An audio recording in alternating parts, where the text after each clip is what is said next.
మనం Indian startup ఇకోసిస్టంలో Indian startups గురించి మనం చెప్పుకోవాలి అంటే 2020కి ముందు 2020కి తర్వాతనే మనం చెప్పుకోవాలి. అంటే ఇండియాలో రియల్ స్టార్టప్ గ్రోత్ అంటూ 2005, 6, 7 అట్లాగా ఎప్పుడో స్టార్ట్ అయినప్పటికీ కూడా ఒక డిఫరెన్స్ అంటూ అంటే అప్పటిదాకా అంటే 2020కి ముందు దాకా కూడా ఒక ఇన్వెస్టర్స్ అవుట్ సైడ్ ఇన్వెస్టర్స్ అంటూ ఈ స్టార్టప్స్ మీద ఇన్వెస్ట్ చేస్తూ ఉన్నారు.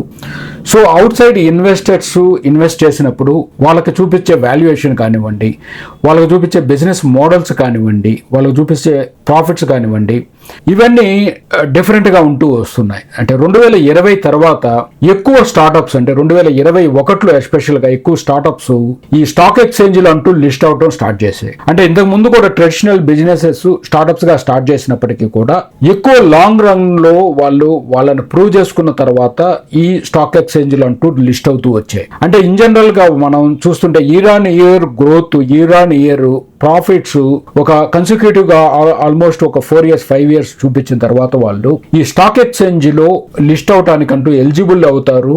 సో అప్పుడే వాళ్ళు స్టాక్ ఎక్స్చేంజ్ లో అంటూ లిస్ట్ అవ్వచ్చు. అంటే రిమైనింగ్ పేపర్ వర్క్స్ అన్ని అయిపోయిన తర్వాత బట్ ఈ సెబీ అనేది టెక్ కంపెనీకి సంబంధించి కొన్ని ఎక్సెప్షన్స్ అంటూ ఇచ్చాయి. అంటే ఈవెన్ దో వాళ్ళు లాస్ మేకింగ్ అయినా కానివ్వండి, ఇయర్ ఆన్ ఇయర్ వాళ్ళు ఈ రెవెన్యూ అంటూ వాళ్ళు పెంచుకుంటున్నప్పుడు వీళ్ళకి కొన్ని ఎక్సెప్షన్స్ అంటూ ఇచ్చి వీళ్ళని స్టాక్ ఎక్స్చేంజ్ లో లిస్ట్ చేసుకునే అవకాశం అయితే కల్పించింది. అప్పటి నుంచి అంటే 2021 నుంచే ఎక్కువగా ఈ కంపెనీస్ అన్ని కూడా ఈ స్టాక్ ఎక్స్చేంజ్ లో లిస్ట్ అవుతూ వచ్చాయి. సో ఇందాక మనం చెప్పుకున్నట్టుగా ఈ స్టార్టప్స్ ఎర్లియర్ ఎవరికి జవాబుదారీ అంటే కేవలం ఇన్వెస్టర్స్ కు మాత్రమే జవాబుదారీ. అంటే ఒక 15 rounds of investors funds rise చేసినప్పటికీ వాళ్ళు దాదాపుగా ఒక 80 members 90 members కు మేబీ వాళ్ళు జవాబు చెప్పుకునే పరిస్థితి ఉంటుంది. కానీ అక్కడ వాళ్ళ వే ఆఫ్ థింకింగ్ కానీ ఇన్వెస్టర్స్ వే ఆఫ్ థింకింగ్ కానీ డిఫరెంట్ ఉంటుంది. ఎందుకంటే వీళ్ళు ఇయర్ ఆన్ ఇయర్ వాల్యుయేషన్ అంటూ పెంచుకుంటూ పోతారు కాబట్టి ఎప్పుడైనా ఇది ఒక మెర్జర్కి అక్విజిషన్కి గురైనప్పుడు వీళ్ళందరూ కూడా ప్రాఫిట్స్ వచ్చే అవకాశాలు ఎక్కువగా ఉంటాయి ఈ ఇన్వెస్టర్స్ అందరికీ కూడా. కానీ 2020కి తర్వాత అని మనం ఎందుకు చెప్తున్నాము అంటే ఇప్పుడు మనీ వచ్చేసి ఏ కొద్దిపాటి ఇన్వెస్టర్స్ కాదు. అంటే ఈ ఇన్వెస్టర్స్ వాళ్ళు ఏదో ఒక హెడ్జ్ ఫండ్స్ నుంచి మనీ తీసుకొస్తారు, వీటి మీద ఇన్వెస్ట్ చేస్తారు. 1-2 కంపెనీస్ పెర్ఫామ్ చేయకపోయినా రిమైనింగ్ కంపెనీస్ లో కొద్దిగా ఎక్కువ లాభాలు వీళ్ళు తీసుకున్నప్పుడు వాళ్ళ టోటల్ ఫండ్ యొక్క రిటర్న్స్ ఎంత అనేది చూసుకుంటారు. సో వాళ్ళు ప్రాఫిట్స్ లో ఉంటే డెఫినెట్ గా వాళ్ళు బెనిఫిట్ పొందే అవకాశం ఉంటుంది. 1 or 2 కంపెనీస్ వర్కౌట్ కాకపోయినా వాళ్ళకి ఏమీ పర్వాలేదు. కానీ ఒక స్టాక్ ఎక్స్చేంజ్ లో లిస్ట్ అయిన ఒక ఐపీఓ ద్వారా స్టాక్ ఎక్స్చేంజ్ లో లిస్ట్ అయిన తర్వాత నెంబర్ ఆఫ్ రీటైల్ ఇన్వెస్టర్స్ అంటూ ఉంటారు. అంటే ఈ హెడ్జ్ ఫండ్స్ వీళ్ళు అన్ని మేజర్ ఇన్వెస్టర్స్ ఉన్నప్పటికీ కూడా నెంబర్ ఆఫ్ రీటైల్ ఇన్వెస్టర్స్ అంటూ వీటిల్లో ఇన్వెస్ట్ చేస్తారు. కాబట్టి ఇది చాలా అంటే మనం ఏముంది నెంబర్ ఆఫ్ ఇన్వెస్టర్స్ ఇన్వెస్ట్ చేస్తారు కదా, జస్ట్ పబ్లిక్ లో బెనిఫిట్ పొందుతారు కదా అని చెప్పి మనం అనుకోవచ్చు. కానీ ఇంతకు ముందు మనం ఈ రెండింటిని కూడా అంటే ట్రెడిషనల్ అంటే ఇన్వెస్టర్స్ నుంచి మనీ తీసుకున్నప్పుడు ఈ ఐపీఓ ద్వారా పబ్లిక్ నుంచి మనీ తీసుకున్నప్పుడు చాలా డిఫరెన్స్ అంటూ ఉంటుంది. సో ఇక్కడ హై వాల్యుయేషన్స్ అంటూ జస్ట్ చూపించేసి ఒక బబుల్ లాగా అది ఒక బర్స్ట్ అయినప్పుడు ఎక్కువ మంది ఇన్వెస్టర్స్ రీటైల్ ఇన్వెస్టర్స్ నష్టానికి గురయ్యే పరిస్థితి ఉంటుంది. సో ఇక్కడ ఇన్ జనరల్ ఇన్వెస్టర్స్ యాక్చువల్గా మనీ తీసుకున్నప్పుడు వాళ్ళు ఎప్పుడు టార్గెట్ కూడా వీళ్ళని ప్రోత్సహించాలి, వీళ్ళని ఈ బిజినెస్ ఎక్కువ ఎక్స్పాండ్ చేయాలి, వీళ్ళందరూ కూడా ఐపీఓలో లిస్ట్ అవ్వాలన్న ఉద్దేశంతో నార్మల్ ఇన్వెస్టర్స్ కూడా మనీ అంటూ ఇస్తారు.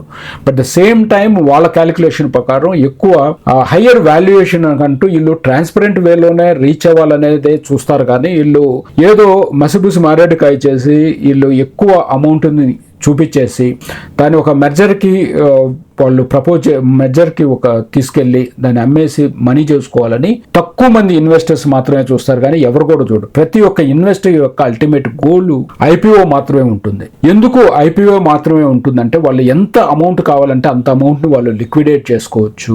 సో ఎగ్జిట్ కావాలంటే ఎగ్జిట్ అవ్వచ్చు. సో ఇలాగ వాళ్ళకి ఒక ఫ్లెక్సిబిలిటీ అంటూ ఉంటుంది. కాబట్టి వాళ్ళు ఒక ఎగ్జిట్ స్ట్రాటజీకి ఒక ఫ్లెక్సిబిలిటీ అంటూ ఉంటుంది. కాబట్టి వీళ్ళు ఎక్కువ మంది కూడా ఐపీఓ కంటూ కోరుకుంటారు.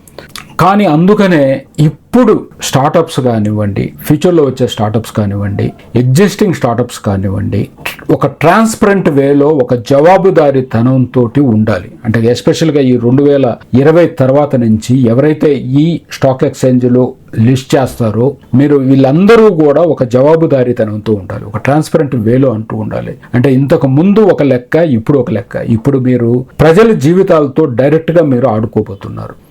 అండ్ ఈరోజు మనం చాలామంది నాన్వేషన్ కానివ్వండి, చాలామంది కూడా ఇప్పుడు గవర్నమెంట్ డిపార్ట్మెంట్స్ కానివ్వండి, వీళ్ళందరూ కూడా ఈ బెట్టింగ్ యాప్స్ గురించి మనం మాట్లాడుకుంటున్నాం. ఈ బెట్టింగ్ యాప్స్ కంటే కూడా చాలా దారుణమైన పరిస్థితి ఈ స్టార్టప్స్లో అంటూ ఉంటుంది. ఈ స్టార్టప్స్ అనెథికల్ ప్రాక్టీసెస్లో అంటూ ఉంటుంది. సో బెట్టింగ్ యాప్స్లో మనం మహా అయితే ఒక 1000 మందో 2000 మందో 3000 మంది, అంటే అది ఘోరమైన విషయం. ఎందుకంటే గత కాలంలో ఎక్కువగా వింటూ ఉండేవాళ్ళం. అంటే మా ఊర్లో అంటూ ఎక్కువ మంది అతను నష్టపోయాడు, బెట్టింగ్లో పెట్టి నష్టపోయాడు, సో అతను ఒక గ్రోత్లో ఉన్న అతను డౌన్ అయిపోయాడు అని చూస్తున్నాం. కానీ ఈ రీసెంట్ కాలంలో ఎక్కువ సూసైడ్ అటెంప్ట్స్ కూడా దగ్గర వాళ్ళలోనే చూస్తున్నాం.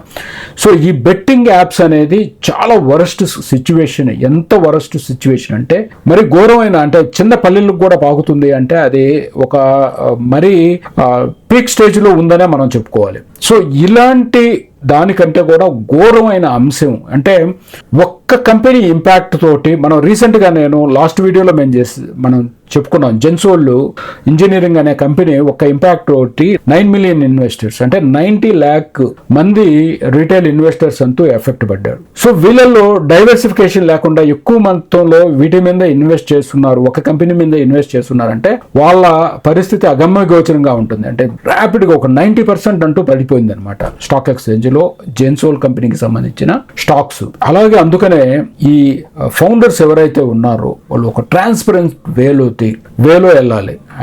ఇది కానీ ఏమాత్రం ఒక ట్రాన్స్పరెన్సీ కానీ ఎథికల్ ప్రాక్టీసెస్ కానీ మీరు కంపెనీల్లో చేయలేదు అంటే మాత్రం ఇలాగే ఈ బెట్టింగ్ యాప్స్ కంటే ఘోరంగా మీరు జనాల సొమ్ముని మీరు దెబ్బతీసిన వాళ్ళు అవుతారు.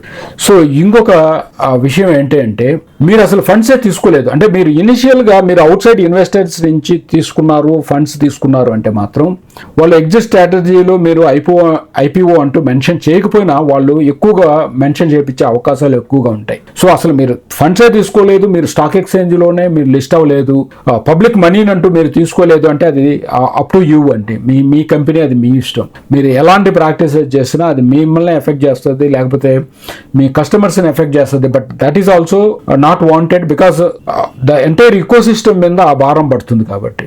సో మీరు కూడా ఫ్యూచర్లో మీరు ఒక ట్రాన్స్పరెంట్ వే ఎప్పుడు కూడా మీకు నేను చెప్తూ ఉంటాను, ఒక రహదారి లాంటిది. మీరు ఇవన్నీ కూడా లూప్ హోల్స్ వెతుక్కోకుండా ట్రాన్స్పరెంట్ వేలో వెళ్ళినప్పుడు మీకు ఖచ్చితంగా ఎన్నో మార్గాలు ఉంటాయి. మీరు బయటికి రావాలన్నా కానీ ఒక హుందాగా బయటకు వచ్చే అవకాశాలు ఎక్కువగా ఉంటాయి. సో అందుకనే మీరు ఈ 2020 తర్వాత ఏ అయితే బిజినెసెస్ ఉన్నాయో ఈ షార్ట్ కట్స్ అంటూ ఎంచుకోకుండా మీరు ఈ లాంగ్ రన్ లో ఒక ట్రాన్స్పరెంట్ వేలో మీరు బిజినెస్ అంటూ బిల్డ్ చేయండి. ఇది అండి స్టార్టప్స్ గురించి, స్టార్టప్ ఎకోసిస్టమ్ గురించి మనం చెప్పుకోవాలంటే 2020కి ముందు తర్వాత ఎందుకు అనేది. అండ్ మీకందరికీ కనుక నా వీడియోస్ కనుక నచ్చి ఇట్లాంటి నాలెడ్జ్ మీకంటూ కావాలి అంటే మాత్రం and please do subscribe, like, share and comment. And if you have any questions about the startup and please do ask me. And thank you so much.